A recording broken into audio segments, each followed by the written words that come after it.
cuando he entrado aquí hace una hora y he visto este graderío y este escenario, he pensado en un concierto que yo suelo oír mucho cuando voy en el coche de Serrat y Sabina en Buenos Aires, y que empezaba Serrat: buenas noches, Buenos Aires. Pues yo tengo que decir hoy: buenos días, Argentina, porque estáis aquí todos. Yo creo que está medio Argentina. Por lo tanto, buenos días, Argentina. La verdad es que para mí es un placer estar aquí, porque siempre que vengo me siento como en casa, ¿no? Por muchos motivos. Primero porque es un país extraordinario, pero segundo también porque he tenido muchos alumnos en el máster de arquitectura, y para mí los alumnos son un poco como hijos. Y entonces, claro, descubrir que uno tiene como 30 o 40 hijos en un país que va nuevo, pues en fin, no deja de ser una cosa que excita y llama la atención a uno, ¿no? Así que estoy muy a gusto de estar con vosotros. Bueno, quisiera agradecer, como es natural, a todas las instituciones que están de una u otra manera envueltas en este gran evento. Realmente es bastante extraordinario, y particularmente, como es natural, a Alberto Orbach y a Félix Arranz, que son, aparte de admirados por muchos motivos, son dos grandísimos amigos. Igualmente a los curators, que de una u otra manera han garantizado el trabajo que se ha hecho, un trabajo que, por lo que estoy viendo, es extraordinario, intenso y a veces sordo. Y lo primero que quisiera también es, quitar esto de lo de maestro internacional. El que a mí me conoce, que sabe que soy un tipo bastante poco dado a esto de la magnificencia y de considerar a los arquitectos como unos tipos extraordinarios y que aparecen en las revistas de corazón. Yo creo que efectivamente nuestro trabajo es un trabajo de oficio, y que los arquitectos deberíamos tener muchos más tiempos de humildad y de pensamiento que de exhortación y de autocomplacencia, ¿no? Por lo tanto, olvidemos lo de maestro internacional, porque, sobre todo después de ver esta exposición, uno se da cuenta de que sería muy pedante llamarse así después de ver tan extraordinarios trabajos. Y lo digo de verdad. Es decir, yo en España siempre digo que, a pesar de que hablaré de una cierta arquitectura en crisis, siempre digo que soy extraordinariamente optimista, porque si algo es fantástico es la cantidad de buenísimos arquitectos que están empezando y que hacen unas obras que son realmente maestras.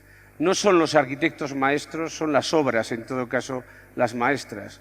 Enhorabuena por el trabajo que hay aquí, que realmente es francamente importante, sugerente y atractivo, y particularmente el que yo he visto en la sección que me toca, que es la del oficio, realmente me ha dejado abrumado. Voy a dividir la intervención en tres partes, ¿no? La primera voy a intentar, mejor dicho, en tres partes. La primera haré una reflexión teórica, más que teórica, una reflexión de posición. Es decir, en un evento de este tipo yo creo que el arquitecto no se puede limitar a enseñar sus obras y a decir generalidades. Tiene que tomar posición respecto a las cosas. Es decir, yo no estoy aquí para explicar mi trabajo, que lo haré de una manera muy sucinta y fijándome fundamentalmente en aspectos conceptuales, mucho más que en aspectos descriptivos, sino estoy aquí para decir cuál es mi posición respecto a la arquitectura, qué arquitectura me interesa y qué arquitectura no me interesa. O, si me interesa, en todo caso, es una arquitectura que yo aprecio no como otras, ¿no? Yo creo que tenemos que tomar esa posición. Por lo tanto, lo haré en los 10 o 15 primeros minutos mientras veis algunas imágenes de nuestro trabajo. Luego pasaré a explicar, o más que a explicar, a referirme a algunos conceptos que indudablemente tienen que ver con la idea del oficio, pero que más que en la primera parte, que tiene una dimensión más teórica, tiene que ver con el hecho práctico de ejercer el oficio, efectivamente con el hecho del dominio de los instrumentos. Y, procuraré hablar más de conceptos. Y finalmente, dejando como fondo una obra que para mí es muy querida, porque hice para mi hija, que es el Centro Hípico de Ulzama, pero que de una u otra manera ha salido mucho en las preguntas que me han hecho, intentaré contestar a esas preguntas. Por lo tanto, voy a empezar haciendo esta referencia que me vais a permitir, porque creo que tengo que ser muy preciso, que la lea. Bien, el diccionario de la lengua española se refiere, en primer lugar, al oficio como algo que por conocido, por entrenado en ello, se convierte en habitual. Trabajo habitual, costumbre. No dice nada inicialmente respecto a la calidad. Luego se va adentrando y al hablar de buenos oficios habla ya de eficacia y al decir que alguien hace su oficio introduce la idea de desempeñar bien. No se trata ya solo de ejercer, sino de hacerlo bien. Oficioso, dice, es alguien que desempeña bien su trabajo y dice textualmente la Academia, de manera hacendosa y solícitamente, de manera provechosa y eficaz para determinado fin. Va afirmando, por tanto, el diccionario el juicio de valor, la calidad como signo distintivo del ejercicio del oficio, de una manera progresiva, de manera que ya no hablamos simplemente de capacidad, de costumbre, de conocimiento repetitivo, de hacer, porque conocemos, sino fundamentalmente de bondad, de intención, de objetivos, de juicio de valor, de calidad, en definitiva de posición ideológica. El oficio se desempeña así, y por supuesto en la arquitectura, como un principio con intención, adscrito a una idea, a una posición y a una manera de entender nuestro trabajo. No es solamente una cuestión profesional. Especialmente en el mundo en que la arquitectura desafortunadamente está olvidando muchas de sus esencias como disciplina, el recurso al oficio se convierte en un valor ideológico. Hacer la arquitectura desde el oficio supera, por tanto, cualquier visión estrictamente profesional que para adentrarse en la afirmación y en la definición de la arquitectura que uno entiende que es la que se debe hacer, asumiendo el término un matiz de posición ideológica indudable. Intento hacer esto bien porque es lo que hay que hacer. Pero esta afirmación respecto a la arquitectura que se ha de hacer, al menos en lo que a mí respecta, y por la profunda creencia en la dimensión que de servicio tiene la arquitectura, algo que voy repitiendo hasta la saciedad, ha de referirse necesariamente a un tiempo y a una sociedad que es la actual. ¿Cuáles son, por tanto, los principios en los que inscribo, aún de manera amplia y genérica, esta arquitectura? ¿Cuál es la arquitectura, por tanto, que ha de corresponderse con el buen oficio o lo que es lo mismo, con el buen oficioso? Voy a intentar desglosar esta idea que tengo de la arquitectura en 10 puntos y voy a intentaré ser muy preciso con ellos. ¿Cuál es la arquitectura que, a mi entender, es hoy la arquitectura del oficio? En primer lugar, creo que la arquitectura ha de huir del culto al objeto como producto del laboratorio endogámico del arquitecto. Pensar que los edificios son objetos ajenos a los contenidos que lo justifican, a la realidad y a los problemas que se han de resolver o incluso a las legítimas aspiraciones ideológicas, deben estar siempre detrás del proyecto, en cuanto que estos aspiran a ser más que un simple hecho constructivo.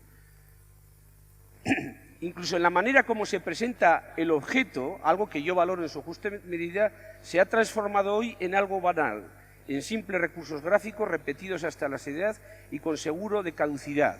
Ese es la realidad del contenido del objeto endogámico.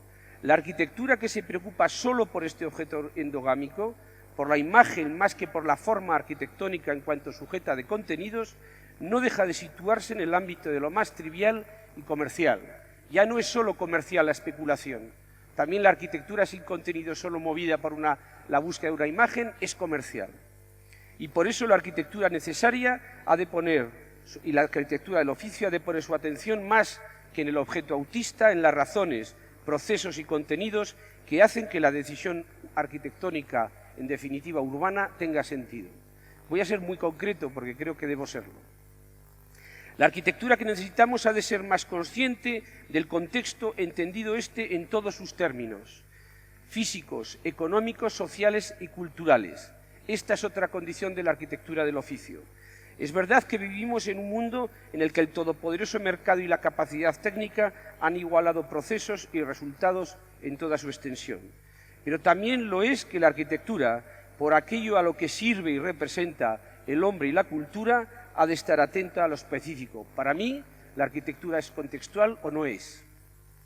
Solo así puedo cumplir sus objetivos, pues de lo contrario siempre resultará una simplificación que los ciudadanos, no nos olvidemos, leerán como una imposición seguramente injusta por parte de los arquitectos, algo que es muy grave y que nos ha producido una gran brecha con respecto a la sociedad.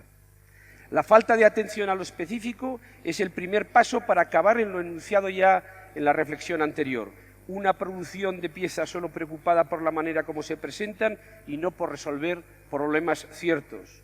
Igualmente, en una arquitectura ajena a lo específico, el papel de lo arquitecto, no nos olvidemos, empieza a ser menos necesario y menos creíble. Esa es la realidad, porque al final acabarán siendo productos de una gran industria o de unas grandes corporaciones en donde el papel del arquitecto está disminuido o desaparecerá. La arquitectura universal, comercial, impuesta en cualquier lado, sin referencia al contexto, significa el fin del arquitecto. Como consecuencia de todo ello, la arquitectura necesariamente debe desarrollar otra característica indispensable, que es una relación sensata e inteligente entre los medios y los fines. Esto no es un principio reductivo para hacer arquitectura. Nada más importante para hacer arquitectura que la realidad a la que nos enfrentamos. Utilizamos el manoseado término de sostenibilidad como algo que debe incorporarse a cualquier acción y, por supuesto, también a la arquitectura. En muchas ocasiones, esta preocupación se ha traducido solo en una serie de cumplimientos burocráticos o en decisiones de carácter pseudotecnológicos, movidos más por decisiones de intereses económicos y políticos que por una real preocupación por el medio. O peor aún, se está desarrollando una suerte de estilo sostenible, repleto de cánones aparentemente indiscutibles que resultan el colmo de la paradoja. Sin renunciar a los medios técnicos razonables de los que disponemos hoy, para desarrollar una arquitectura más responsable con el medio y los recursos, algo indiscutible, hace falta sencillamente más y mejor arquitectura, hecha con más inteligencia y sentido común, con más conocimiento y con más exigencia. En definitiva, hace falta mejores arquitectos. La arquitectura del oficio ha de ser más eficaz, pero la eficacia no solo ha de entenderse en términos mecánicos, materiales o solo funcionales y económicos. Eso es algo que quizás resuelven muy bien las grandes compañías, las grandes corporaciones que no necesariamente producen arquitectura comprometida y cercana a los valores que nos resultan más sugerentes y a los que me estoy refiriendo hoy. En la eficacia, a mi entender, caben y deben caber todos aquellos valores que van más allá de lo analítico para conformar esa otra base intuitiva que tiene la arquitectura. Valores como valores como capacidad de representar, de provocar sentimientos, de dignificar, de emocionar y otros muchos que han de conformar lo que entiendo como una arquitectura eficaz y, por lo tanto, arquitectura de oficio. La arquitectura de oficio ha de tener sobre todo una dimensión ética, ética en su aspecto social, pero también y sobre todo personal por parte de los que la hacen. Los arquitectos que aspiramos a hacer una arquitectura que realmente resulte necesaria y comprometida con el oficio, hemos de preguntarnos continuamente respecto al sentido de lo que hacemos y a quién servimos. Porque la arquitectura y su ejercicio es servicio, pero servicio no es servilismo. ¿Qué nos ha pedido la sociedad hasta ahora, durante estos últimos años? Producción, es decir, que las cosas se sostengan, o espectáculo. La arquitectura de oficio ha de ser obligatoriamente transgresora, dando más de lo que la sociedad reclama. Debe tratar de proponer y de ir más allí, no ser solo reflejo inmediato de la sociedad. Y para ello, los arquitectos que la practiquen han de interpretar la realidad con sentido crítico, no dando nada por supuesto, alejándose del eslogan, de lo políticamente correcto y viendo la realidad como algo fantástico, el mejor recurso para hacer y soñar arquitectura. Yo siempre le he dicho a mis estudiantes, no hay que inventarse nada. La realidad es el mejor crisol, el que nos provee con más recursos para hacer arquitectura. Eso sí, el arquitecto debe ver con unos ojos distintos, no debe depender desde el eslogan, de lo políticamente correcto, de lo que dice el mercado. Precisamente lo que tiene que hacer es descubrir en esa realidad lo que es capaz de dotar a la arquitectura de un valor significativo. Yo creo que no hay nada mejor que la realidad. No hay que desecharla, al contrario, hay que mirarla con cariño y con inteligencia.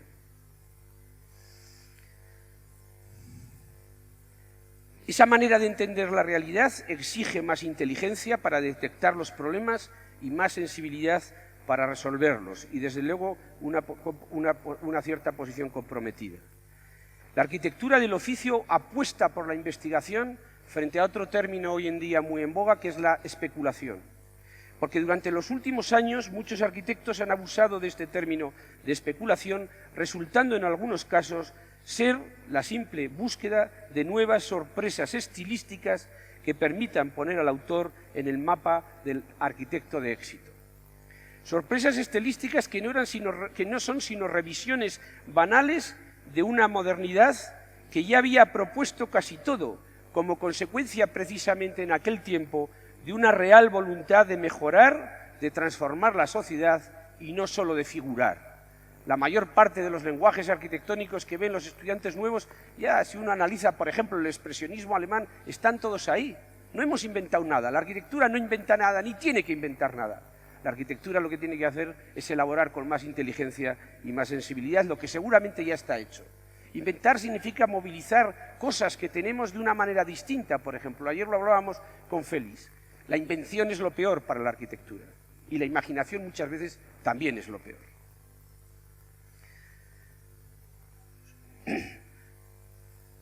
Por contra, la investigación a la que ha de referirse la arquitectura del oficio nos refiere a una arquitectura que se compromete con la búsqueda de nuevos o revisados sistemas constructivos más eficaces, con la utilización de nuevos materiales o con los tradicionales de nuevas maneras, con el análisis riguroso de los nuevos tipos o la revisión de los antiguos para adaptarlos a los nuevos programas, demandas y necesidades, con las implicaciones sociales y políticas de la arquitectura, con el estudio de sistemas constructivos que permitan hacer las cosas mejor con menos recursos, o lo que es lo mismo, con una mejor y más fructífera relación entre la arquitectura y el mundo de la industria, con el estudio del espacio, con el conocimiento de la historia, con todo esto.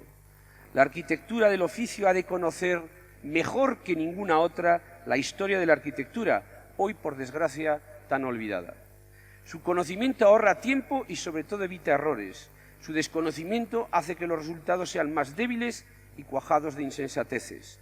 La historia y su conocimiento nunca es un problema, algo que nos limita. Por contra, es un acicate que nos estimula a investigar. La arquitectura del oficio reconoce necesariamente el valor de la interdisciplinaridad.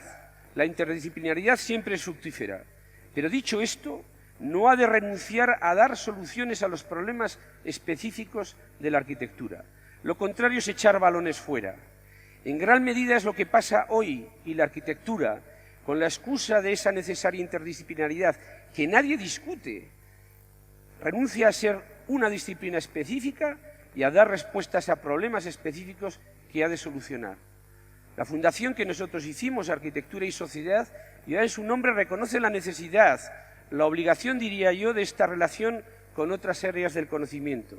Eso ha sido siempre así a lo largo de la historia, pero siempre para mejorar la nuestra, no para diluirla en ellas. Siempre para ser mejor en nuestras propuestas, no para evitarlas.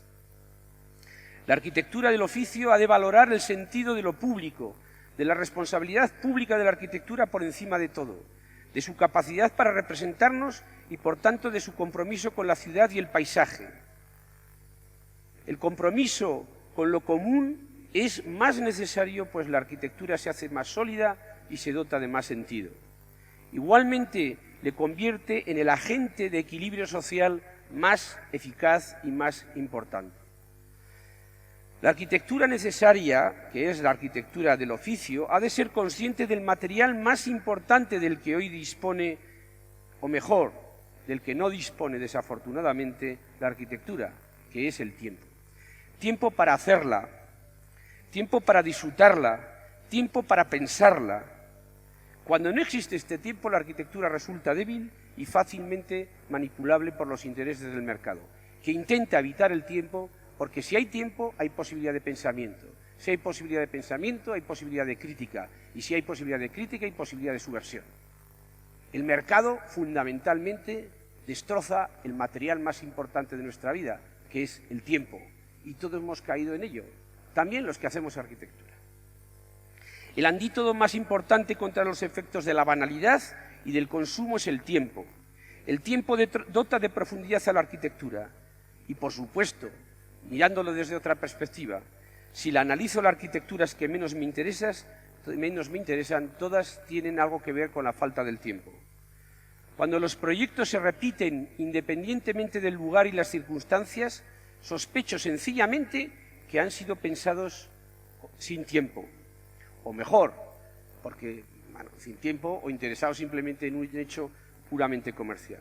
Cuando los proyectos no son sugerentes, no emocionan, no son eficaces o no duran, pienso que no se han realizado con y pensando en el tiempo.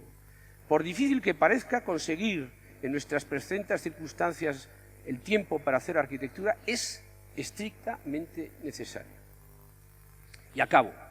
Todo esto que he dicho se resume en un 10º punto que para mí es indispensable en la arquitectura del oficio, y es que la arquitectura del oficio está profundamente relacionada con la belleza. Me resulta especialmente gratificante hablar de la belleza como algo añadido al oficio. Lo primero que he de decir es que todas estas condiciones a las que me he referido efectivamente acaban en la belleza, porque la belleza no es algo gratuito, no es algo que se ofrece como algo más. La belleza es un derecho que tiene todo el que usa y utiliza la arquitectura. No es, por lo tanto, un lujo, no es algo que se da como un extra, es un objetivo intrínseco de nuestro trabajo. Es una obligación de la arquitectura y de los que la hacemos, y por supuesto tiene que ver con ese sentido transgresor que nos obliga a dar siempre más comprometiéndonos con lo que hacemos. Y además, la arquitectura de la belleza no ha de verse solo desde una perspectiva sensorial, que también es importante, sino también y fundamentalmente como una conclusión necesaria de la dimensión ética de la arquitectura. Tanto los contenidos como los compromisos, algunos de los cuales seguramente compartís y que hemos desgranado aquí, nos conducen necesariamente a una idea particular, pero en todo caso presente, de belleza. Y esta es lo que, en mi opinión, debe ser la arquitectura del oficio. Y ahora lo que vamos a hacer es ver algunas obras, y para eso me voy a mover. El que me conoce ya sabe que, y por otra parte me falta la guitarra para este escenario, pero bueno, es que este es un escenario como en el que hay que, no sé, hay que actuar un poco, ¿no? Porque un escenario tan grande, en fin, si no. Entonces vamos a hablar de algunos de los proyectos, algunos proyectos que se han abordado durante estos años en el estudio, y voy a presentar el último que hemos hecho. El que graba lo tiene mal, porque yo estoy todo el rato moviéndome, pero bueno, en fin, ¿qué se le va a hacer? El primer proyecto es, a ver si esto, ¿dónde está el puntero? Sí. El primer proyecto es en la ciudad de Ávila. La ciudad de Ávila es empezaré por dos palacios de congresos. La ciudad de Ávila es, como todo el mundo sabe, una de las ciudades más importantes de España, está en el norte al norte de Madrid, y tiene una característica muy importante, que es que está definida por una de las murallas góticas medievales, románicas medievales más importantes de España. En este área teníamos que construir un palacio de congresos, un auditorio, una zona de exposiciones, un edificio de unos 30.000 metros cuadrados que fue objeto de un concurso nacional con aproximadamente 180 propuestas. No voy a describir en ningún caso el proyecto, voy a hablar simplemente de los conceptos que están de cada proyecto, porque si no esto sería muy tedioso. Bien, construir en Ávila es estar atento a esta magnífica y a este poder material. La primera vez que fui para hacer los dibujos del proyecto, bueno, ya había estado en Ávila, pero vi de repente, intenté pensar cuáles eran las claves que estaban detrás del proyecto. Fijaros en la dimensión, en la densidad que tiene esta ciudad, que es una densidad que se construye con el mismo granito. Si uno mira el paisaje de Ávila, aparecen grandes rocas de granito naciendo debajo del subsuelo, que permite construir estos puentes o permite construir las murallas y la propia ciudad. Por lo tanto, el primer concepto es un concepto de densidad.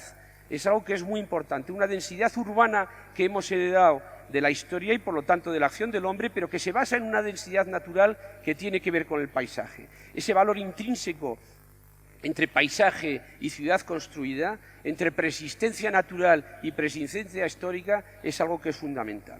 Por otra parte, en términos de estrategia proyectual, construir aquí, estaba el antiguo mercado, es una planicie que baja por aquí hacia el río que hemos visto antes, implicaba tener que enfrentarse a construir con esta pieza histórica extraordinaria. Un programa de 30.000 metros cuadrados podía generar un problema de colisión visual y de colisión real con esta pieza histórica. La mayor parte de los proyectos que se presentaron eran edificios, algunos de ellos en términos de objetos muy atractivos, pero que se situaban aquí en medio con toda su dimensión. Nosotros procuramos aprovechar una idea que era la idea de la topografía, es decir, por un lado pensamos que era importante o podíamos manipular la topografía para enterrar parte del edificio, manteniendo la pendiente original aquí para poder hacer un servicio un acceso de servicio y, sin embargo, manipulando esta topografía con la idea de crear un espacio público intermedio, un vacío intermedio, significado y significante porque era capaz de albergar muchos de los programas públicos que se organizan al aire libre y, por otra parte, de evitar que la altura de este gran volumen pudiera distorsionar la visión del edificio desde la distancia. Por lo tanto, era más importante lo que pasaba en medio que lo que pasaba realmente en el objeto. El objeto desaparecía un poco en la importancia, era una decisión fundamentalmente topográfica. Perdón.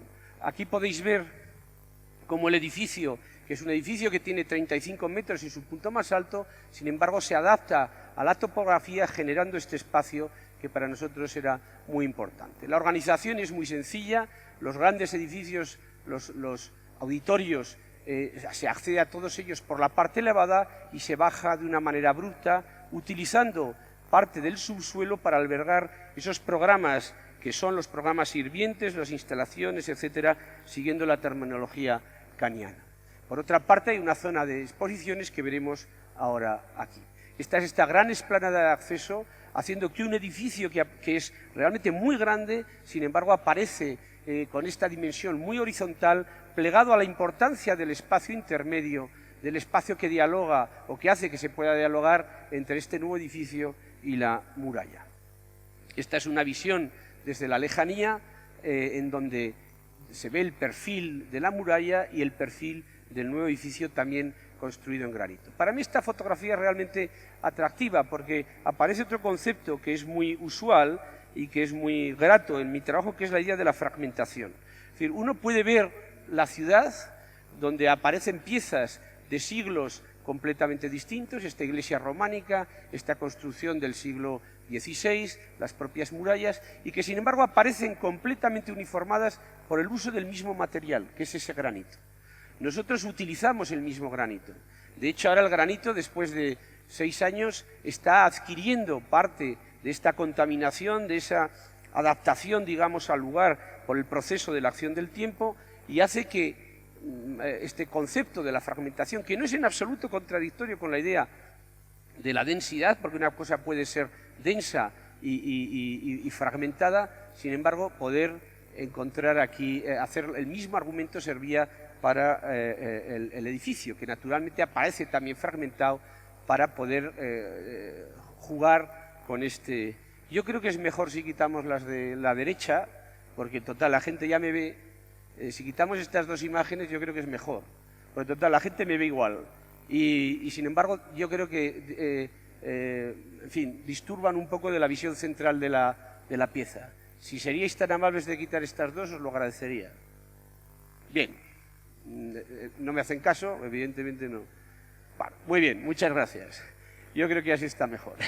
Bien, este es el espacio de acceso, en donde podemos ver que efectivamente es una gran cristalera que hace que desaparezca el edificio, no hay un límite y sin embargo se produce la continuidad tan ansiada, que era esta continuidad entre el espacio interior y las murallas. Recuerdo que cuando los reyes de España fueron a inaugurar el edificio, la reina, que es particularmente una mujer, es que ya no son reyes, bueno, sí, siguen reyes, bueno, ya no sé lo que son, la antigua reina, que era una mujer que yo admiraba mucho, porque era una mujer muy sensible y muy culta. Entonces valoró esto, ¿no? Valoró y dijo, hombre, realmente una de las cosas que más me gusta es que el lienzo de la muralla se ha convertido en el lienzo del edificio, en la fachada límite del edificio. Yo creo que eso es una manera de entenderlo bien. Bien. Bueno, este es el acceso, como he dicho, el acceso no me voy a entretener en esto, voy a hablar de un tema que es importante. A los auditorios se accede siempre por la parte elevada y bajan hasta los escenarios. Un tema que era muy importante era el tema de la luz. Esta idea efectivamente de algo, de un bloque muy compacto, y además el hecho de que gran parte de los usos se albergaran en el subsuelo, obligaba a utilizar unos mecanismos para entrar la luz. Lo que se hizo fue, creo que hay una fotografía aquí, perdón, lo que se hizo fue este gran volumen de granito se fue recortando, creando estas excisiones, una suerte de excavaciones de este volumen, con lo cual entraba luz, y utilizando un vidrio, que es un vidrio que lleva un espejo por detrás y que produce una materialidad muy mineral, que para mí me es muy grata, nos permitía trasladar casi el 100% de la luz natural a través de esos lucernarios hacia los espacios de subsuelo, dotando de luz natural a unas áreas que en principio no tenían fácil acceso de luz. En el programa se incluía una gran zona de exposiciones que nosotros la planteamos con una cierta independencia del resto de los usos de auditorios y palacios de congreso, pues entendíamos que una gestión adecuada del edificio, estos edificios de 30.000 metros son muy complicados, que una gestión adecuada en términos energéticos, en términos de eficacia, etcétera, podían aconsejar que esta zona de exposiciones, que se utilizaban a veces de manera independiente del edificio, fundamentalmente entre semana, mientras que los eventos más culturales eran fin de semana, etcétera, podía tener esta división. Por otra parte, y adquirir esta forma mucho más orgánica que podía ir acompañando a la nueva urbanización que teníamos que hacer como consecuencia de haber rellenado esta zona de tierras y tener que bajar hasta el río, planteando la posibilidad de un acceso independiente. Pero también porque esta imagen para mí era una imagen que la tenía siempre en mi retina y que era muy potente, quería representar de alguna manera ese tránsito entre la organicidad propia de estos materiales que están en el subsuelo y la arquitectura, el hecho artificial trazado por el hombre. Y de alguna manera esto se repetía aquí, es decir, frente a esta forma mucho más del ángulo recto, mucho más aparecía esta otra forma que acompañaba a la topografía como hemos visto aquí. El problema era reproducir esta estructura en el interior. Bueno, aquí se puede ver los dos volúmenes, porque naturalmente están comunicados por debajo, y sin embargo esta es la zona de exposiciones, y reproducir el casquete en el interior, que se hacía de una manera muy literal, muy lineal, porque yo no soy muy amigo de estas arquitecturas de geometrías complejas, por lo tanto, al final lo que se hizo fue simplemente cortar en líneas horizontales, haciendo estas costillas.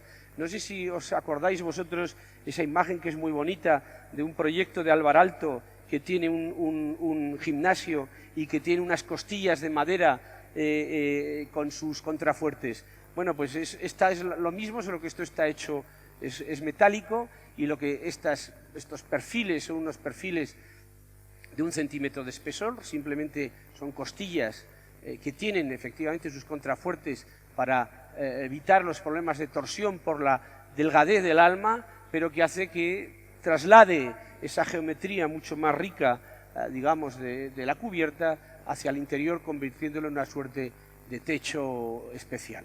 Esta es una luz bastante importante porque son 60 metros por 30, toda la estructura apoya en esta viga, de la que a su vez cuelgan esta mezanín porque queríamos dejar libres de estructura. Aquí se organizan exposiciones de todo tipo, de coches, de stands, etcétera, etcétera, en todo caso dejando con la máxima libertad de uso el edificio. Luego, después de hacer este edificio, tuvimos que hacer un pequeño auditorio. Este es un auditorio muy, bueno, a mí me ha tocado hacer auditorios enormes, pero este era pequeño, este solo tenía 7.000 metros y sin embargo para mí era muy especial porque era mi primer proyecto en el Mediterráneo. Es un proyecto, por lo tanto, que pertenece a la luz del Mediterráneo. Pero además, cuando vimos el concurso, a pesar de que era un proyecto pequeño, yo me enamoré realmente del sitio, de los valores que tenía este lugar. Es una ciudad en el Mediterráneo que se llama Teulada y Moraira, es Teulada Moraira, pero que tiene una característica fantástica, siendo la misma ciudad, algo que es muy bonito, con los mismos instituciones políticas, etcétera, etcétera. Sin embargo, son dos ciudades muy distintas. Una está en el mar, en la orilla del mar, es horizontal, está llena de pequeñas villas de veraneantes, y otra es esta, que está a 5 kilómetros de distancia y a 800 metros más alta. Se pasa, por lo tanto, del mar a la roca, a la montaña inmediatamente. Es decir, es algo maravilloso que una ciudad pueda albergar los dos paisajes más atractivos, el del mar y el de la montaña, y que justamente en el punto más alto, de la parte más alta de la ciudad, hubiera que hacer un auditorio que, teniendo en cuenta los recursos escasos de esta comunidad, se iba a convertir en los próximos años, como se ha convertido, no solamente en el lugar donde hacen conciertos, son una gente con una gran cultura musical, sino en una suerte de espacio, de lugar que le representa, y que además, cuando les dieron el Premio Internacional del Riva, pues les dio un subidón, les convirtió realmente para mí fue muy importante, porque se lo merecían ellos por el esfuerzo que habían hecho. Bien, este es un plano falso, porque la distancia, ya digo, está falseada la escala. Aquí podemos ver los dos, podemos ver si esto va, sí, que no va, sí, ahora va. Bueno, está el mar, en este punto alto es donde se sitúa el edificio, pero detrás está la montaña. Es decir, y justo en ese lugar de transición se presenta este edificio. ¿Cuál es el problema de este edificio? Primero, yo creía que tenía que adquirir un valor significativo, un cierto símbolo. Quería que, visto desde el mar, la gente que está en la parte baja de la ciudad lo pudiera ver como una suerte de faro. Y por contra, la gente que vive en la parte alta lo pudiera ver como una suerte de gran balcón que mira al mar. Es decir, el edificio tenía que representar esa relación tan rica, tan intensa, que además era el paisaje de alguna manera, era la esencia del paisaje. Pero el problema de abrir este edificio mirando al mar es que teníamos el sol del Mediterráneo.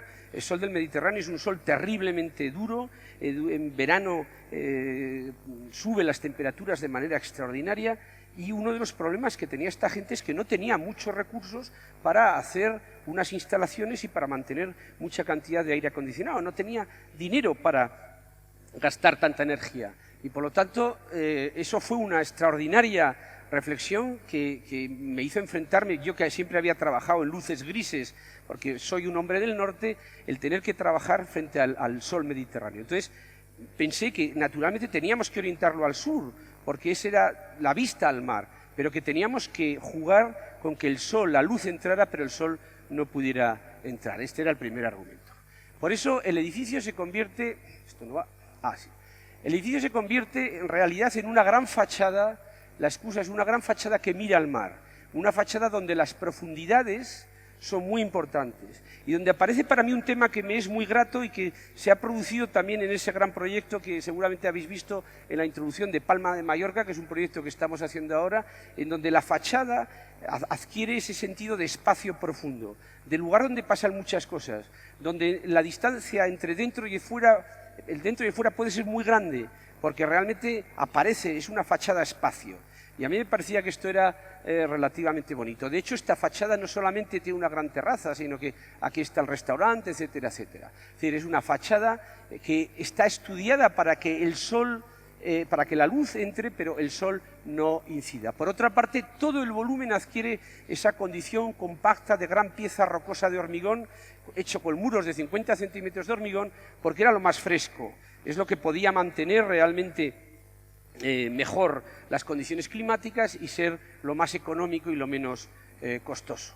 Estudiamos muchísimo esta fachada, como es natural, y por otra parte aprovechamos parte de este desnivel que se producía aquí para albergar un zócalo que se convertía en una zona de exposiciones. Pero por otra parte esta pieza muy rocosa, esta imagen, tenía mucho que ver con el perfil que teníamos detrás.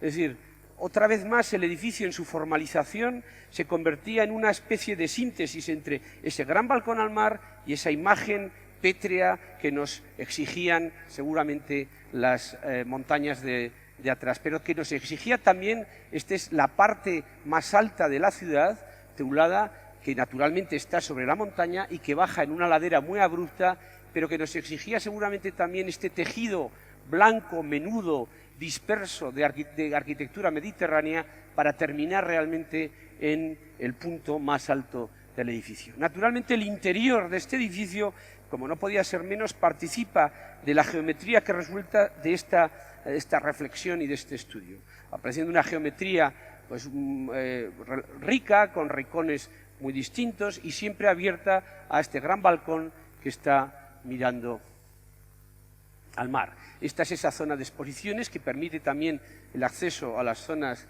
de auditorio. No me quiero detener, todo está hecho con un único material, que es el hormigón, y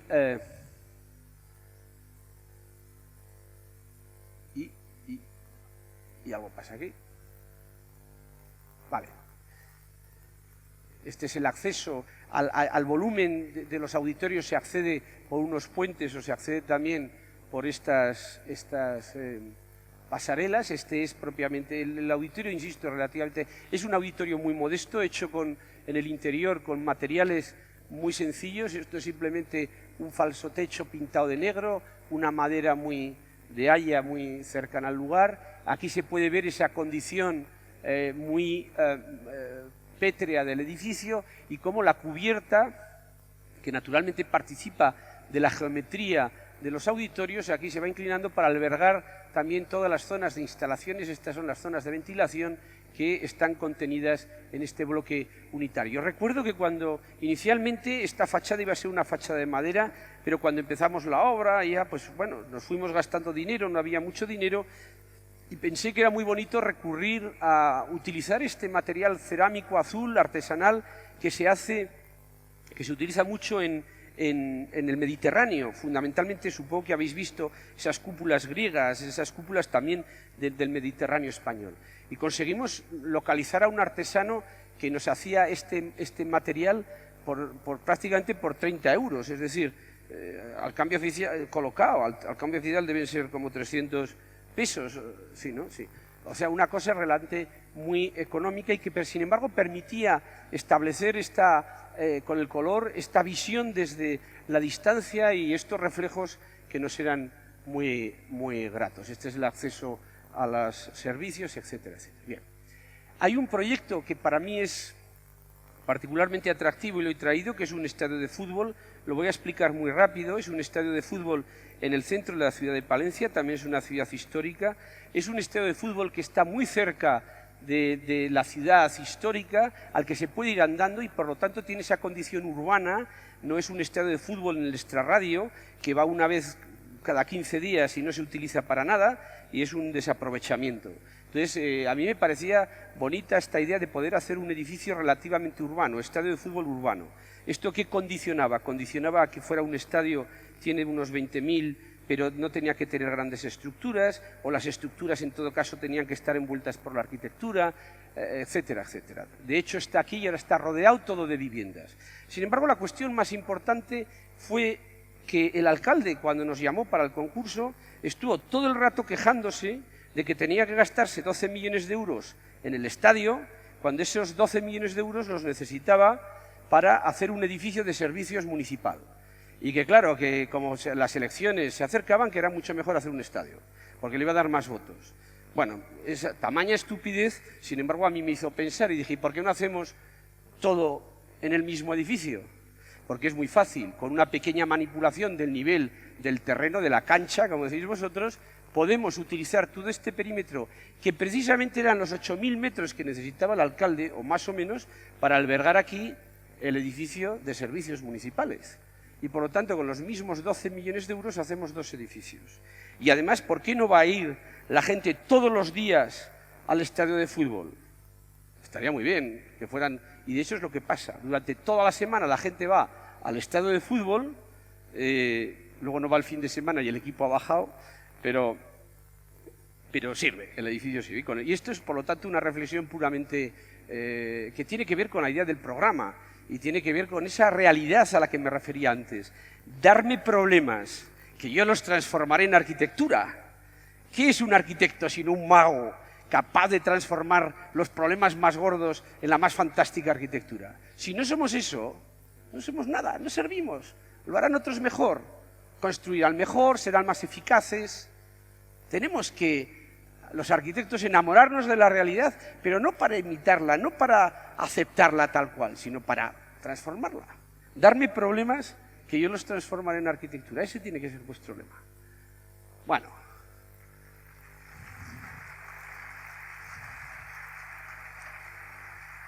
Bueno, este es el edificio, ya lo podéis ver, esta es la rampa que accede al... quiero ir un poco rápido porque Félix si no me regañará. Que ya me ha dicho que me iba a regañar. Ha dicho que me iba a decir, tienes que acabar, pero afortunadamente te digo, Félix, no veo nada de lo que pasa ahí fuera, porque este foco que tengo, así que ya puedes levantar el dedo. No, mejor lo tapas. Que si no levantará el dedo, ciérralo. Bueno, este es el estadio. Un tema que era muy importante era el cierre de ese estadio, porque a mí me parecía que buscar una cierta transparencia entre lo que pasaba dentro y lo que pasaba afuera era realmente bonito, y utilizamos esta chapa, que además era una chapa que simplemente por el hecho de plegarla adquiría inercia estructural, y por lo tanto no era necesario utilizar una estructura adicional. Simplemente con estos perfiles, que eran los perfiles generales de la estructura, se podía hacer. Y por otra parte, cuando uno estaba fuera, podía ver realmente lo que pasaba dentro. Entre otras cosas, por ejemplo, este partido entre España e Italia, que fue el día de la inauguración, en el que ganó Italia. Pero, luego ganamos el campeonato mundial o sea, es decir, fue un juego al despiste. Fue esto justo antes del campeonato mundial que ganó España y que no lo volverá a ganar con el equipo que tenemos ahora, bueno, no sé. Bueno, una de las cosas que era muy atractivo para que veáis el mundo de la arquitectura, cómo puede llegar a ser tan estúpido y qué poco nos entiende la sociedad, porque es que no hablamos con ella, tampoco hablamos, también hemos tenido culpa. Es decir, hay que hacer bienales en las que además de arquitectos aquí se invite a economistas, a sociólogos, a políticos. Habría que hacerlo, porque recuerdo que los periodistas, cuando hicimos la inauguración, que yo estaba muy contento porque había hecho 2 edificios en uno, y con un único presupuesto, y había servido a la ciudad muy bien, cuando se lo explicaba eso a los periodistas les daba igual. Lo único que querían saber era por qué había puesto esas torres. Esas torres, que eran unas torres que se puso por un tema simplemente de iluminación, como sabéis ahora, hoy en día el tema de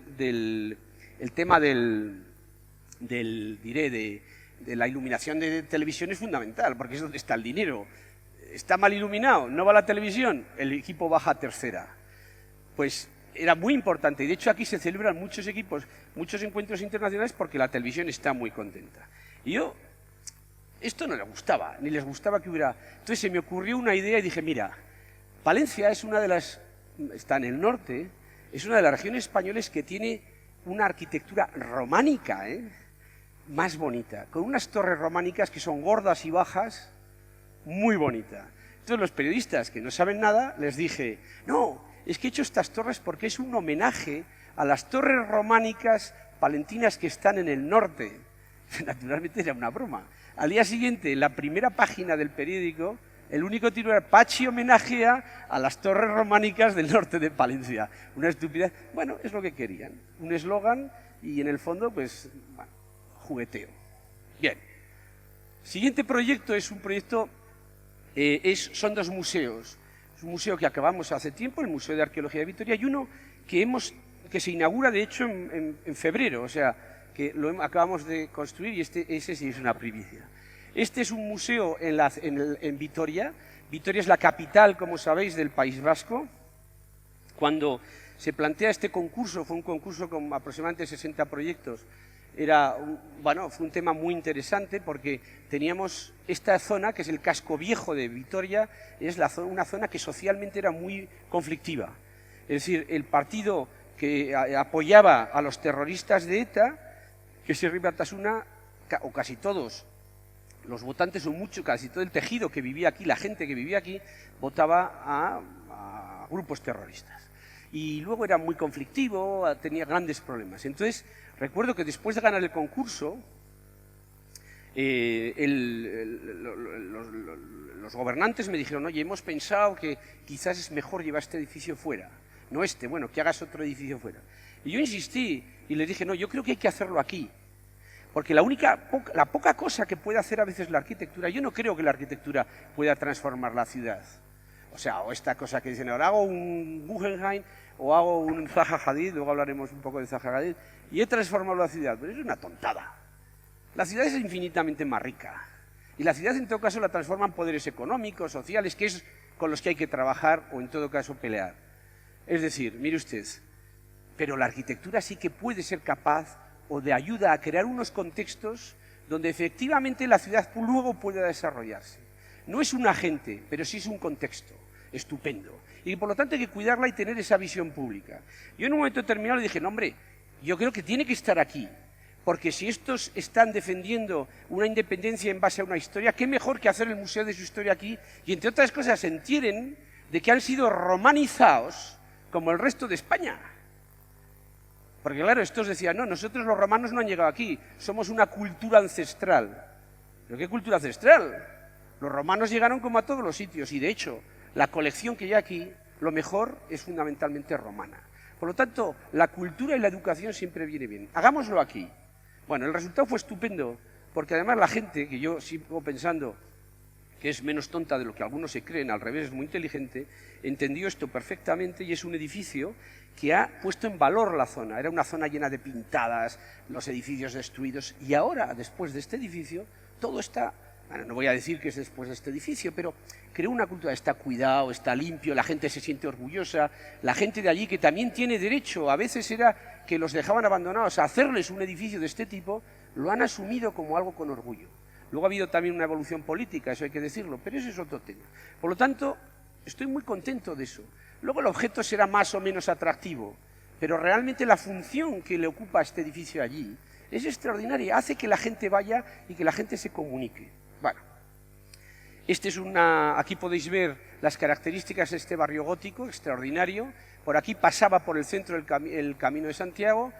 Esto es la parte más alta, aquí se puede ver la estructura de la parte elevada y cómo las pendientes van bajando ligeramente, y en la parte elevada se albergaba la catedral y los edificios históricos, los palacios más importantes. Bien, en este sitio, exactamente aquí, podéis ver la estructura de las parcelas góticas, largas y estrechas, después de derribar este edificio y por lo tanto dejando una parcela con esta forma. Esta es una calle que está 5 metros más elevada que esta. Las antiguas calles tenían el nombre de los oficios, esta se llamaba Cuchillería y esta Zapatería, era la calle de los zapateros y la calle de los que hacían cuchillos. Ahí teníamos que hacer un edificio de unos 10.000 metros cuadrados que albergaba naturalmente zonas de exposiciones, pero también muchos archivos, catálogos, catalogación, exhibición, fotografías, en fin, oficinas, etcétera, etcétera.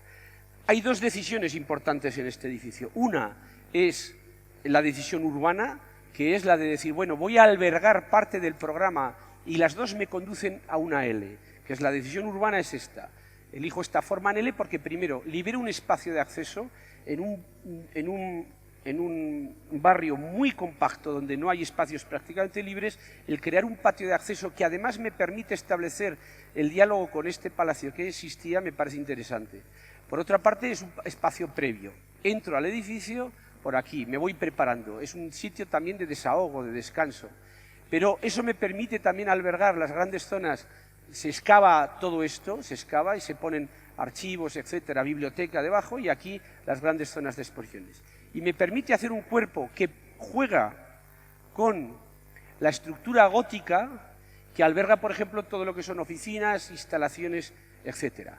Este es el patio, esto es muy interesante porque al desgregar así el edificio me permitía, por un lado, poder trabajar, porque también es muy importante a veces, con el tejido histórico en términos de pequeña escala. Continuidad con esta cornisa, continuidad con esta otra aquí, referencias menudas de escala pequeña a la arquitectura preexistente, que quizás no es muy importante, pero sin embargo permite que haya una lectura de tejido de pequeña escala muy atractivo. Por otra parte, insisto, me permitía crear este espacio de acceso, creando también un patio inglés que dotaba de luz a la biblioteca que estaba debajo aquí. Ahora bien, la segunda idea es, ¿qué es un museo de arqueología? Esto era fundamental para organizar la zona de exposiciones, los accesos, etcétera. ¿Cuál es el material más importante para hacer arqueología? No es la madera, no es el bronce, el hierro, que todo eso es fantástico. Lo que transforma realmente todo eso en arqueología es el tiempo. ¿Y cómo es posible representar el tiempo? Pues muy difícil para mí. ¿Cómo es posible físicamente construirlo? Solamente lo puedes representar. Por eso recurría a la idea de la luz, recurría a una metáfora, a pesar de que no me gustan mucho las metáforas en la arquitectura, de crear un gran cofre, un espacio, un volumen muy compacto. De hecho, el volumen que se crea, las fachadas, son fachadas siempre gruesas. Aquí se alberga la escalera que permite comunicar los distintos salas de exposiciones. Aquí todo se alberga en las vitrinas, en estos muros gruesos, que además permiten el acceso del mantenimiento. Como sabéis, en un museo de arqueología es muy complejo, porque cada pieza, cada material tiene que tener una temperatura, humedad distinta, y acceder por detrás lo que hacía realmente era que todo eso se pudiera hacer de una manera natural. Y el edificio, el espacio oscuro, el espacio que uno descubre, que en el fondo es el espacio de la historia, que es oscuro, se corta realmente por la presencia de estos lucernarios, que para además manifestar su autonomía se van inclinando, es decir, y esos espacios son los que le dotan a ese espacio más oscuro, que es el interior donde están las exposiciones. Un espacio oscuro porque me parecía también que un museo de arqueología, a pesar de que van a visitarlo niños, etcétera, es un museo de intimidad, donde a uno le gusta encontrarse con una pieza pequeña, no es un museo de gran espectáculo, ¿no? Esta es la visión de este cofre, vamos a llamarle, desde el exterior, que se hace todo él con bronce, entre otras cosas, y madera de cedro, dos materiales muy arqueológicos. Vaya por delante que a mí me gustan sobre todo los materiales naturales, y siempre lo explico. El material natural es un material atemporal, es un material que ha funcionado a lo largo de la historia, es un material que sigue provocando al arquitecto diciéndole: aquí estoy, manipúlame, trabaja conmigo, interactúa, hagamos juntos que podamos sorprender. Mientras que todos estos materiales nuevos de resinas, de plásticos, esos materiales, joder, los ves una vez y ya los has visto siempre. Lo único que hacen es estropearse, son obvios, son evidentes. Es decir, creo de verdad que es más importante, y hoy estoy haciendo afirmaciones que luego seguramente podría matizar, pero que quiero que sean claras. El material natural sigue siendo un material atemporal, material fantástico. Bueno, pues este es ese bronce, que además es un bronce que tiene profundidad. Yo cada día que voy me lo encuentro distinto, se ha oxidado. ¿Qué le ocurre además al material natural? Que es capaz de cambiar con el tiempo. Es un material en donde el tiempo se convierte realmente en un hecho físico. Y eso es muy bonito. Bueno, este es el interior, está hecho todo con madera oscura, de tal manera que esta madera oscura, estos espacios están, esta es la escalera de acceso, estos espacios están perforados, digamos, por estos lucernarios que tienen luz natural o artificial durante la noche.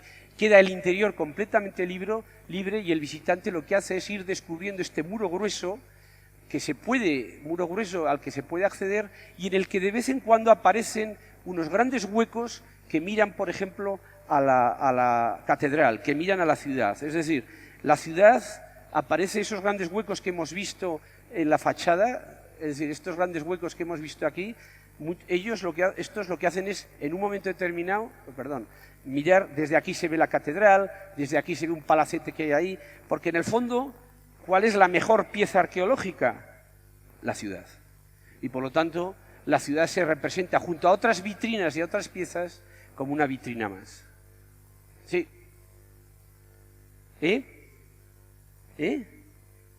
No te hago caso, porque no te voy a hacer caso, porque habéis empezado muy tarde, haber empezado antes. Claro, no es mi problema.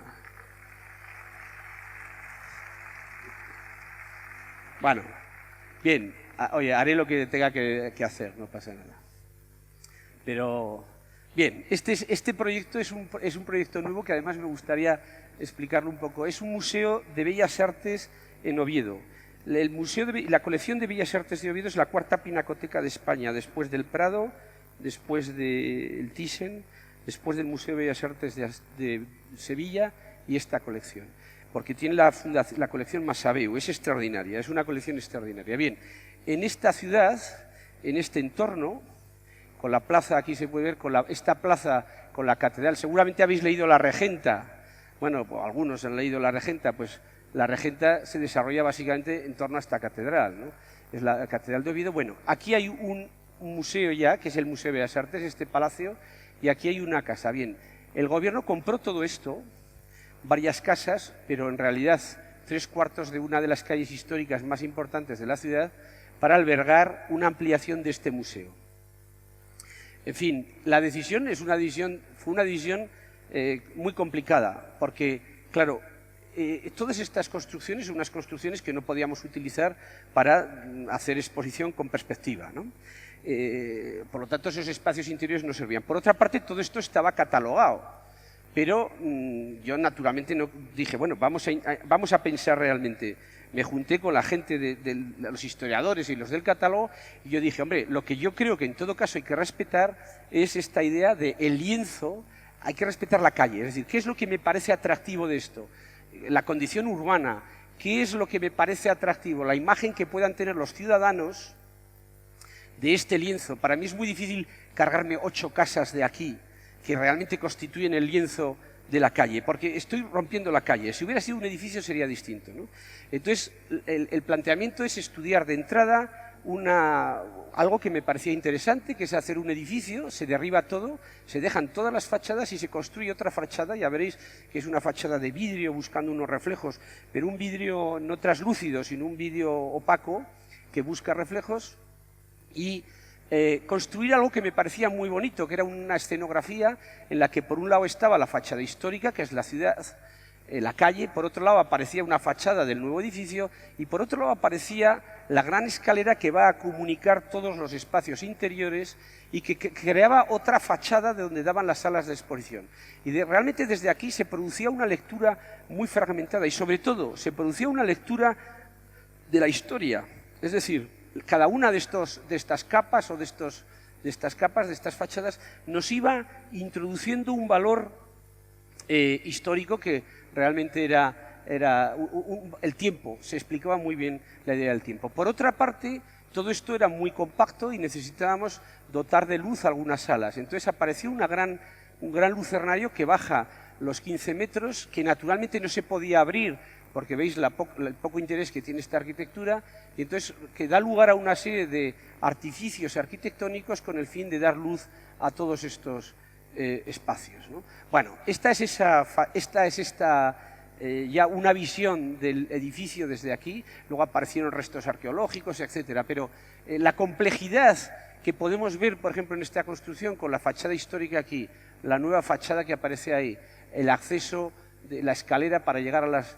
Esto me parecía que podía tener interés. Y aquí podemos ver esa escalera que nos permite llegar a los espacios del museo, donde se ve la fachada histórica, que queda abierta, no hay comunicación, es decir, la fachada histórica, ahora veremos, queda completamente desde donde emerge este edificio, y aquí podemos ver los 3 niveles. Cuando uno está en la sala, esta es ya una de las salas de exposiciones, puede ver a través de estas secuencias, puede ver, están poniéndose los cuadros, aquí puede verse el corte que se hace, ¿no? Es decir, se mantiene la fachada histórica en una comunicación con la calle, de tal manera que la calle entra a este espacio y hace el acceso al edificio, digamos, del museo, que naturalmente se va separando a través de una forma más o menos quebrada y va haciendo un juego que a mí me parece muy atractivo, de separarse, de tocar, pero no llega a tocar nunca. Siempre hay una línea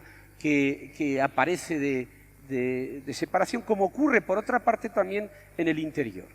La imagen que uno mantiene, por lo tanto, de la ciudad o de esta calle, todos estos edificios son iguales y al final aparece un telón que es este vidrio, es un vidrio labrado que tiene profundidad y que además lo que pintamos la contrafachada, digamos, de un color, de este color, vamos a llamar, no es amarillo, es como el albero, que es el que se utiliza en las plazas de toro, es un color entre amarillo y naranja, que con la luz, muy importante, produce realmente esta visión que va cambiando. Es decir, a mí una de las cosas que me gustaba era dotar a la fachada de este misterio, y especialmente a la noche va produciendo cosas muy interesantes, ¿no? Claro, naturalmente esto hace que la relación con la catedral se mantenga siempre en una línea discreta. Esta es la imagen de este Es un enorme edificio metido dentro de la ciudad y donde ya emerge, como veremos, aquí se puede ver desde esta calle cómo el edificio emerge por detrás. Todo esto son lucernarios para las salas de exposiciones que ahora veremos, y solamente este tramo de fachada que se cayó. Bueno, se cayó, es que era muy malo, era una cosa reciente de hace 30 años y más bien lo tiramos. Bueno, se cayó. Era muy malo. Entonces, bien. Vamos a ver algunas imágenes del interior. Están poniéndose ahora los cuadros. Este espacio que yo creo que es muy importante y que dota de luz al conjunto en el interior, que ahora lo vamos a ver, como veis, tiene bastante luz natural a través de los lucernarios. Y este es ese patio, bueno, patio, no es patio, es un enorme, inmenso lucernario. De hecho, aquí tiene 18 metros, que baja hasta el subsuelo, con lo cual aparecen las zonas de exposiciones y nos permite proveer de luz a las distintas salas. Un poco en esa línea que hizo Louis Kahn en el edificio en Yale de la colección británica, que es realmente un espacio muy bonito. Es este espacio que se ilumina por la parte de arriba con el lucernario, y luego hay un tema que es interesante. Esta es la maqueta, porque esta es la fachada que da a esos edificios que tienen poco interés, y entonces lo que aparece es un prisma que corta el espacio y entonces hace que se ilumine este espacio, ¿no? Y la escalera de acceso pasa por debajo. Esta es ya una foto real del edificio, en donde por un lado hay un hueco que ilumina la escalera y por otro lado este prisma que produce este hueco, y la escalera pasa por debajo. Siempre que se produce, que se horada, y para explicar, porque ahora es un edificio de gruesos, es decir, todas las fachadas, incluso las fachadas que dan las que dan a la calle, forman espacios gruesos, es una continuidad. El límite a mí no me gusta que sea A o B, sino me gusta que los límites tengan espesores. Bueno, pues permite verdaderamente el que se hace con aluminio, de tal manera que produce unos reflejos. Esto es blanco, pero esos son unos aluminios, y produce unos reflejos realmente bonitos. Esa es escalera de acceso y este es ese hueco. Bueno, no sé si explico el pabellón de Zaragoza o acabo. Bueno, este es un edificio que para mí es muy importante porque resume ideológicamente muchas de las cosas que pienso. Bien, cuando nos invitan a hacer el pabellón de España para la Zaragoza, para la Exposición Internacional de Zaragoza, pues había dos leitmotiv. Uno, se hace en Zaragoza con el tema del agua, y el tema del agua nos refería al tema del medio ambiente, de la preservación del medio, sobre todo en un país como el nuestro, en donde el agua es escasa, no como en Argentina, que es una cosa abundante y maravillosa. Eso por un lado. Y por otro lado, tenía que representar a mi país. Es decir, un pabellón es un hecho representativo. Bien. ¿Qué ocurre con la mayor parte de los pabellones? Que no se convierten en hechos representativos, se convierten realmente en una suerte de oportunidades para escenificar tontadas. Es decir, se convierte en una oportunidad para decir, a ver quién es el más bravo y el más guapo, ¿no? Bueno, a mí me parece que eso es una estupidez que en el fondo tiene que ver, claro, con lo que ocurre en la arquitectura de nuestros días, ¿no? Mira, este edificio que está aquí es el puente de Zaha Hadid. Ese es un edificio bonito. Bueno, no sé si es un edificio, si es un puente o no sé qué es. El rey cuando pasaba me decía, oye, ¿esto qué es? ¿Un puente? ¿Un edificio? Porque me han dicho que es un puente, pero no puedo ver el río. Y me han dicho que es un edificio de exposiciones, pero todas las paredes están curvas y no se puede poner nada. Y le digo, bueno, y además, nos ha costado 130 millones. 3 veces más de lo que habían dicho. ¿Estos políticos son tontos o les han engañado? Bueno, eso es las exposiciones. Ese es el problema. Entonces nos volvimos locos. Bueno, yo decía, oye, este edificio que tiene los mismos metros tiene que costar 10 veces menos. Y dices, vaya objetivo tonto en la arquitectura. No, porque hay determinados momentos y determinados escenarios en donde la arquitectura, cosa que igual no haría en otro caso, tiene que hacerlo. Entre otras cosas porque eso que puede ser una tontada, en ese contexto adquiere un valor significativo. Yo creía que había que hacer un edificio modesto, porque además mi país no es rico por el dinero que tenía. De hecho, estamos en crisis, nos hemos arruinado. Se lo debíamos a los alemanes. No nos habíamos enterado de que se lo debíamos a los alemanes.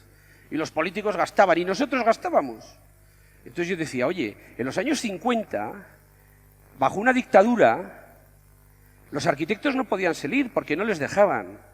Y sin embargo hubo arquitectos maravillosos que nacieron en la necesidad, nacieron de la necesidad. Y uno piensa en los arquitectos españoles de los años 50 y 60, que hicieron una arquitectura moderna, fantástica, utilizando lo que tenían, madera, cerámica. Luego me ha preguntado Celsin a propósito de por qué me interesa la arquitectura nórdica. Pues porque la arquitectura, los países nórdicos después de la Segunda Guerra Mundial se quedaron masacrados.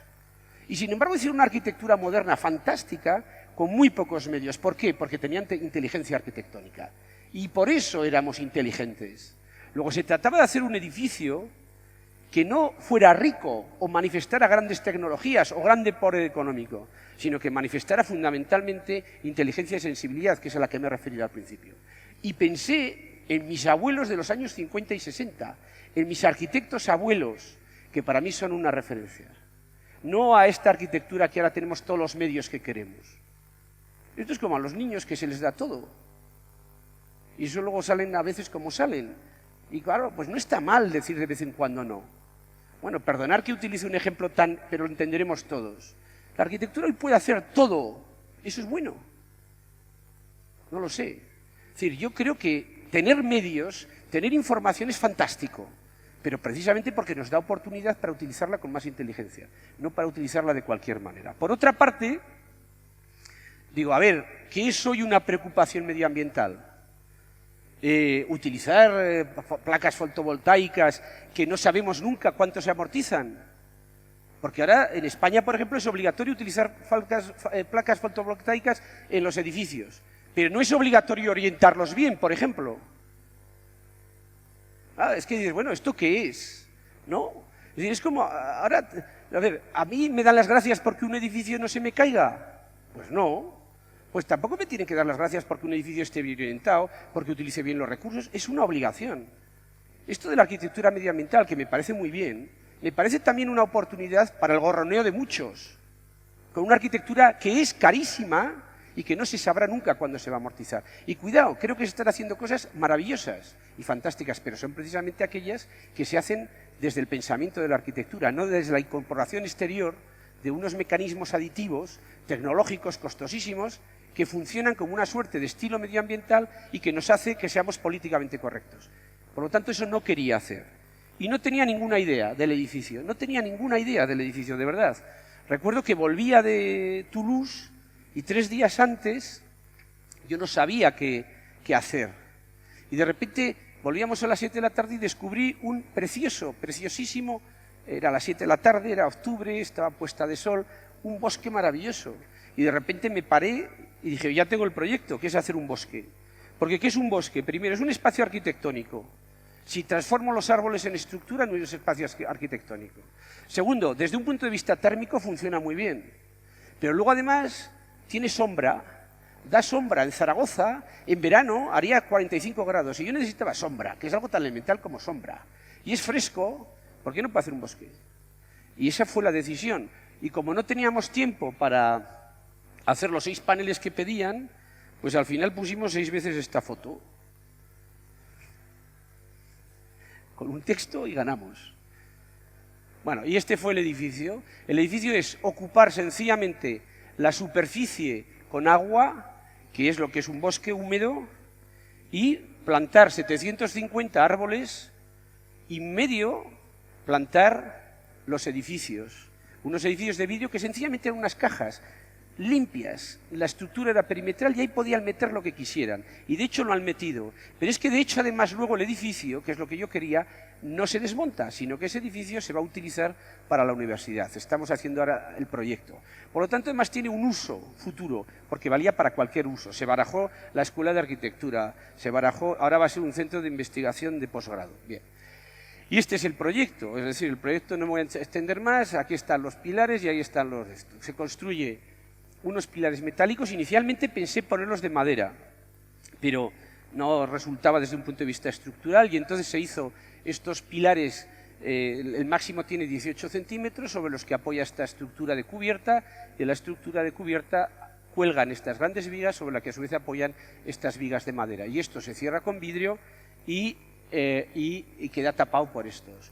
Bien, decidimos que no iba madera, pero que podía utilizar un material que era muy económico, que era fantástico, que es la terracota. La terracota es la cerámica más económica que existe. No sé si vosotros sabéis esto del botijo, ¿no? Que en la obra la utilizan para mantener fresco el agua, los currelas, ¿no? Bueno, pues esto es lo que hicimos, ¿no? Entonces, funciona además bastante bien porque este es el corazón metálico, esta es la cerámica, el agua lo que hace que esté aquí durante la noche la subíamos, por otra parte se almacena agua de lluvia y a la noche se deja también caer el agua entre el corazón metálico y la cerámica, ¿vale? Cuando se humedece la cerámica, el agua para evaporarse absorbe energía del entorno y por lo tanto absorbe calorías y lo que hacía era que lográbamos bajar la temperatura 6 grados, que suponía ahorrar 2 horas de aire acondicionado. Teniendo en cuenta que pasaban del orden de 50.000 personas al día, era un dineral, con un material elemental. Y recuerdo que cuando dije a la prensa, voy a hacer un edificio de botijos, me llamó el presidente del gobierno y me dijo, pero ¿cómo vas a hacer un edificio de terracota? Esto es una vergüenza, un edificio de botijos va a hacer España, que somos tan listos, tan inteligentes y tan ricos. Y yo, pues sí, un edificio de botijos. Bueno, luego le dieron el premio mundial al edificio desde el punto de vista medioambiental mejor y costó 10 veces menos que el de Zaha y no ha sido 10 veces menos publicado. Eso sí, el presidente, cuando dio las gracias por la arquitectura bien hecha, solo se la dio a Zaha, no a los demás. Bueno, esto es el edificio. Por otra parte pudimos... No, quiero decir que es que estas cosas son... Bueno, ahora esto nos anima, nos tiene que animar. Que no fue nunca, por cierto, no fue nunca a la exposición, nunca. Pero los políticos, como no se mueven más que por la cosa mediática, seguían... Bueno, el rey, sin embargo, que era más listo, dijo, joder, oye, esto y además has dado trabajo a artesanos, porque hicimos 28.000 piezas. Pero fijaros, como churros, pim, pom, pim, pom, pim, pom. Valía cada una 200 pesos. Nada, barato. Bueno, este es el edificio. Pero realmente hay otras razones arquitectónicas. ¿Qué es un pabellón? Un pabellón no es un edificio que tú entras y ves. Un pabellón es un recorrido, un lugar festivo, es un lugar atractivo, es un lugar... La gente iba y las colas esperaban por entre los pilares, les daba sombra, era fresco, la luz, los niños se bañaban en el agua, las madres se cagaban en el arquitecto. Era maravilloso.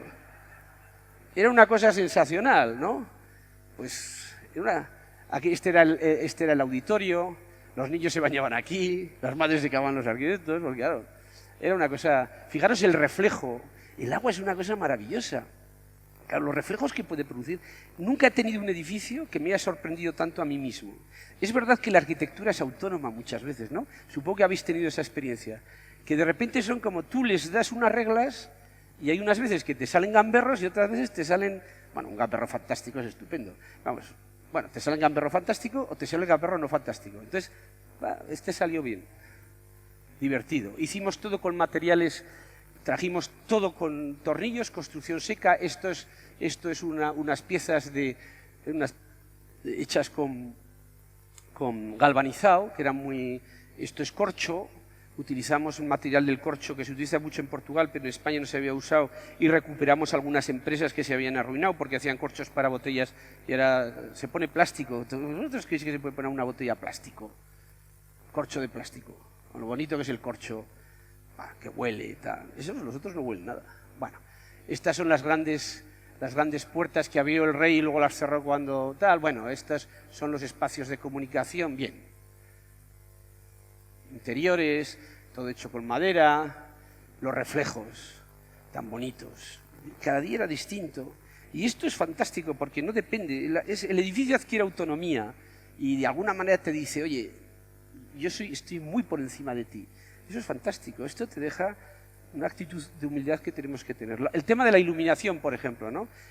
Los arquitectos querían poner focos, los arquitectos de focos para ver, yo no, vamos a poner un LED en el perímetro que ilumine todo el agua y el agua refleja el 100% de la luz. y efectivamente reflejará sobre las... Y este es el efecto que se conseguía para iluminar el edificio con el movimiento del agua nada más, ¿no? Y era por el LED este y tal. Bueno, con esta imagen voy a acabar. Ahora, quería recordar dos cosas, sobre todo porque hay muchos estudiantes, y el futuro es ese, de los estudiantes y de los arquitectos que empiezan. Mira, os digo de verdad, yo creo que no ha habido en este momento, no ha habido en la historia de la arquitectura gente tan valiosa. Eso es así. Cuando hay gente que dice, no, la universidad, es que hay profesores, no, todo es mucho peor que antes. Digo, ¿qué va a ser mucho peor que antes? La gente ahora es maravillosa. Tiene una formación. Si yo ahora, en la misma escuela de arquitectura, me corrigiera mi proyecto de carrera, que fue sobresaliente, os juro que lo suspendía. La gente ahora hace unos proyectos estupendos. Ahora bien, nunca ha habido, esa es la verdad, un mundo en el fondo donde los principios están más relativizados. Y por lo tanto donde más todo vale. Y yo no creo en eso. Hay gente que me dice, eres un carca, eres no sé qué tal. Pues puede que sea un carca. Lo cual no significa que no sea tolerante. Soy muy tolerante, procuro entender todo. Pero lo que también pido que se respete una posición que es la de sencillamente pediros que seáis muy exigentes, que seáis muy críticos. Precisamente son momentos en donde se exige esa necesidad de crítica. Y vosotros os equivocaréis, pero es que tenéis todo el derecho del mundo a equivocaros, como nos equivocamos y nos seguimos equivocando todos. Tenéis todo el derecho del mundo a equivocaros. Es más, la peor equivocación es no arriesgarse. Si uno no se equivoca, no gana. Por lo tanto, tenéis todo el derecho. Pero también, yo lo que pido es que se haga con un sentido crítico, que exige formación, que exige estudio, no de una manera banal, no de una manera banal. Y hoy hay mucha banalidad, a la vez que hay una extraordinaria gente, los arquitectos que empiezan, como se ha visto en esa exposición, que es capaz de hacerlo mejor. Muchas gracias y ahora paso a las preguntas.